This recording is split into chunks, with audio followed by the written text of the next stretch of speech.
Hey, I'm Allison from Learning at the Primary Pond. I'm a literacy specialist, and in this video, I'm going to explain what a digraph is, as well as how to teach digraphs effectively in K2. If you haven't subscribed to my channel yet, make sure to hit subscribe and the little bell so you don't miss any of the brand new videos that I post about teaching literacy in K2.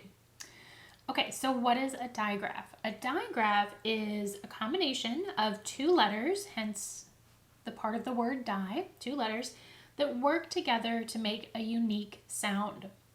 So this could be a consonant digraph. That's what we're going to focus on here today. But it could also be a vowel digraph. Now, a vowel digraph is often also called a vowel team. So for example, OA could be a vowel digraph. But again, for the purposes of our video here, we're really just going to focus on consonant digraphs. Okay, so I am curious to hear what consonant digraphs you teach at your grade level. I would love for you to just quickly type those in a comment. Many times these are the digraphs that are taught in kindergarten and first grade and usually reviewed in second. CH, SH, TH, WH, CK. I love to call these best friends. These letters are best friends. They love to be together and they work together to make a new sound, right? Ch, sh, th, or th, w, k. Okay. I do want to mention, so when I'm working with kindergarten and first grade students, I will teach them how to read all of these digraphs, but really mastering the CK digraph, which comes at the end of a short vowel word or syllable when we have k at the end, fully mastering that and getting them to spell it can be a little bit more challenging, but I at least want them to be able to read these digraphs in, late kinder or first grade. Okay. So these are the digraphs that I teach. Again, I do want to know in the comments which ones you teach. QU, so technically I don't feel that QU is a digraph because the sounds are qu, right? Qu. However, I do like to teach it along with the digraphs because I think it goes so well together. Again, it's two letters that are best friends. They're working together to make this sound qu, right? So you don't have to teach it with digraphs, but the kids are getting used to looking for pairs of letters that go together, as you'll see in some of the activities that I'm going to show you. So I feel like it fits well. Another combination that some people consider digraphs, I consider them to be glued sounds, is NG, as in ring, or sang, or wrong. All of those words have NG at the end. Again, I consider those to be glued sounds, but you could potentially teach them along with the digraphs. Okay, so now let's move on to different activities. To me, especially with kindergarten and early first grade, one big step, and this is just where we start, is working with sounds through pictures and listening activities. So before I'm ever asking them to read and write words with digraphs, we're doing things like I might say the sounds shop, and then they say shop. So if I know that we're going to be working on SH in a few weeks before that, what I'll do is I'll just make sure that we're doing like some blending or maybe segmenting activities with SH. Again, just the sounds, not actually reading or writing words, so that when we do begin reading or writing words, the kids are better prepared. So just hearing them is a first step. Here's a little activity that you can do to help kids hear digraphs. And what this is it's a partner game. It comes from Sounds to Spelling, my phonics program. And it is from level K, so it's for kindergarten. And basically what the kids do is you will cut apart the cards on these little dotted lines here, and then you fold on the solid line. And you're going to have like some kind of paper bag or container that they can't see into. One student will pull one of these out. It's like folded. And the other player will see like the picture here for thorn, right? You have to go over the pictures with them first, or shoe, or bath, or thumb.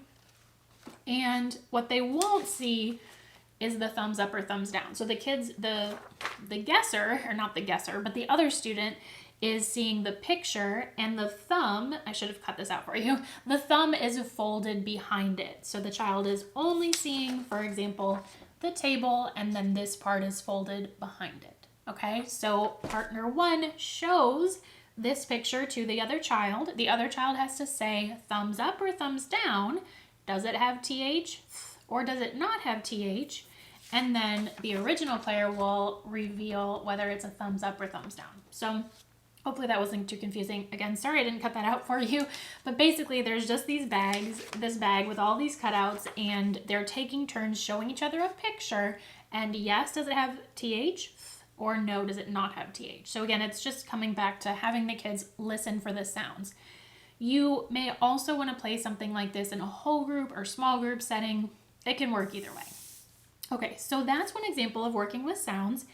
And another way that you can have the kids just work with sounds is to have them identify whether a picture has a digraph at the beginning or the end of the word. So all of these are also for TH, and the kids have to identify, is the TH sound at the beginning, like in thumb, or is it at the end of a word, like in tooth? So again, this is actually not really working with having them read or write words with TH. Again, just listening for sounds.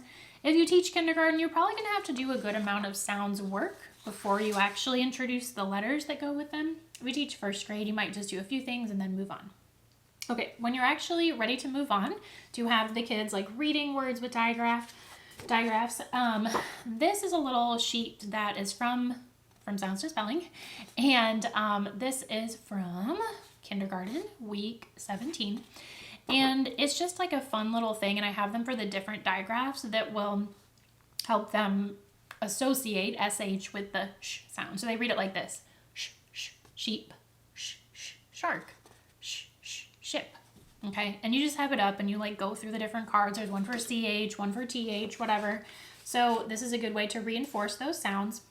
Then next we will be reading words with digraphs. This word technically has 2 digraphs in it, so obviously I wouldn't introduce this until after, and again, we're working on SH here. This is CH and CK, so it would be different digraphs that we're working with, but I would have cards like this. You'll notice that the digraph here, CH is on one and the CK is on another because, again, best friends, 2 letters working together to make one sound, and so they're going to blend to read ch, I, k, chick. So I'll have different cards and we'll go through different words. I may have like a half sheet too where the kids are working with digraph words. And also, once we've done a little bit of reading, we want the kids to begin building digraph words. You could have magnetic letters. You may have magnetic letters where like both letters are on one tile. That can be nice, but I also like to have the kids just build them themselves. So you dictate a word. Usually you're working with short vowels, so they might have to make the word chip. Segment as a group, ch, I, p, and then they make them with the magnetic letters, ch, I, p, okay? When you have them, after they've built the word, you could even do this if they read the word, have them say the sounds back to you while pointing to the letters. So if they made or built chip, they're gonna say ch, I, p, chip.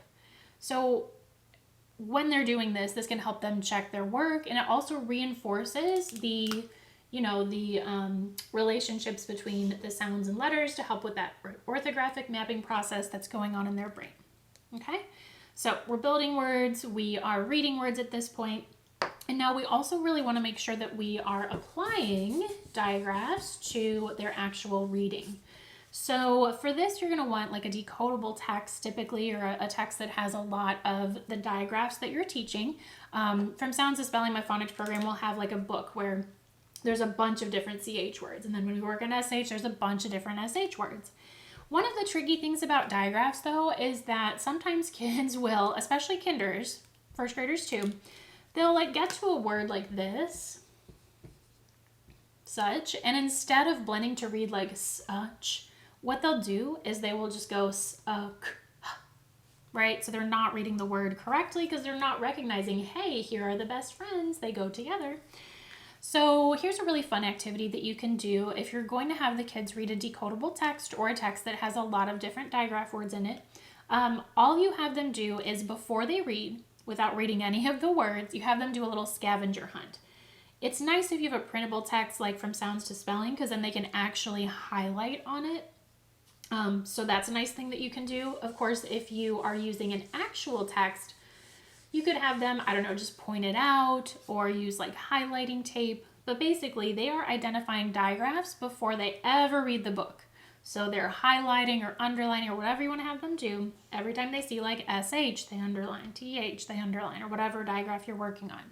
This prepares their brains to, when they actually come to the word, read these two sounds together, or rather read the two letters as one sound, because it's a digraph, as opposed to like trying to sound out the sounds individually or not treating them as a digraph. So that's a great thing to do with decodable text.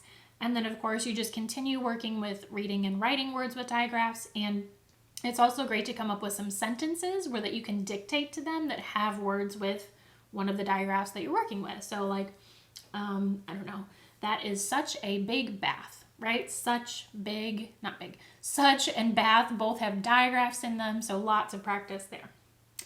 Okay, so those are a lot of the primary activities that I use to teach digraphs in K2. Hope this was helpful to you. I do know that many teachers either don't have a phonics scope and sequence that they have access to, or they're not really sure if the phonics scope and sequence that they have covers all the skills that they need to teach in K2. So I would love to share my free phonics scope and sequence with you. Again, I've got kindergarten, first grade, and second grade in there, totally free. Look for the link in this video so you can grab that. Hope this was helpful. Hit the like button, subscribe, and I'll see you in the next video.